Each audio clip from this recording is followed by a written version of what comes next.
It is common to indulge in activities we do not tolerate in others. What we dislike in others, we enjoy doing it ourselves. The motto, "Do unto others as you would like others to do to you," is rarely practiced. A leader has to understand this basic human tendency, nature, or weakness. Take a simple example. When the other person talks about his exploits, you get bored.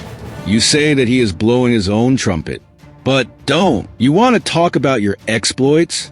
People do not want themselves to be criticized or found fault with, but they criticize others and enjoy doing it.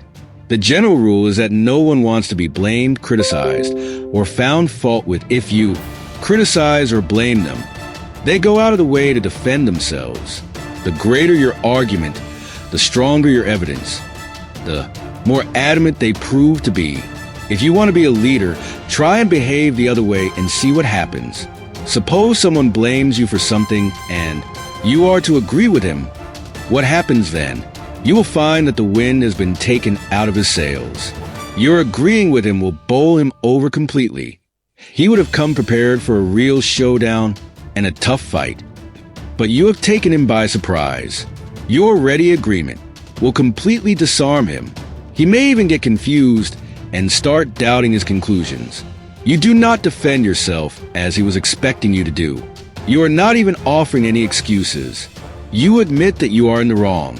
This would induce the other individual to have more respect for you. "I guess I was speeding. I am sorry," admits the driver, and the traffic policeman, expecting a stout denial, finds himself unable to believe his ears. The result, he lets the offender off with a warning instead of fining him or asking him to appear before the court. You can guess what would happen if the speeding motorist tried to defend himself. Often people find fault with to get the feeling of superiority. If you happen to be on the wrong side and you admit the fact without fuss, they will get the feeling of superiority, and at the same time, they will also respect you and like you. If you know that you are going to be blamed anyhow, why not blame yourself and listen to some self-criticism instead of being criticized by others? Say about yourself damaging things which you know the other person is contemplating to say about you, and say them before he has a chance to utter them.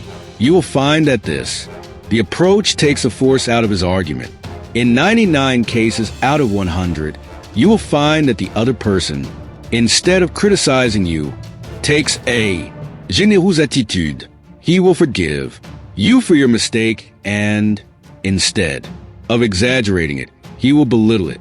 Therefore, when you are wrong, be honest to yourself and learn to admit your mistakes. Therefore, an individual who wants to take bold actions may make a mistake now and then. A wise man should only be careful to learn from his mistakes, since a bold individual who displays initiative is not debarred from making mistakes. There is no harm in admitting your mistakes when you know that you have made one. It is only the small people who hesitate to admit their mistakes. Abraham Lincoln was well known for his readiness to admit his mistakes. Once the commander of the Union forces, General Grant, disobeyed Lincoln's specific orders, but the general won the battle and proved successful. Lincoln, President of the United States, wrote a letter to his general not to take him to task for his insubordination, but to openly admit that the general had been right and that he was wrong. You will find a man who insists that he is always right to be of the most unpopular type. He will be dead set on convincing everyone that he has been right. He can never be wrong. He will always argue and defend himself. Suppose you are not in the wrong, but the other person unnecessarily blames you. Are you then supposed to admit that you are in the wrong just to please him or give him the satisfaction or the feeling of importance? Certainly not. You should admit your mistake only when you know that you have committed one. You admit you're wrong without any arguments. Provided you are in the wrong, In case you are not in the wrong and you know for certain that the other individual is blaming you under some misapprehension, then you already know what to do. All you have to do in this case is to agree with him that he might be right, but at the same time inform him that you have some nagging doubts. Therefore, request him to verify the facts. Help him then to discover the facts. Let him find out that he has been wrongly blaming you, but do not expect that he should admit his mistake. Allow him to save his face.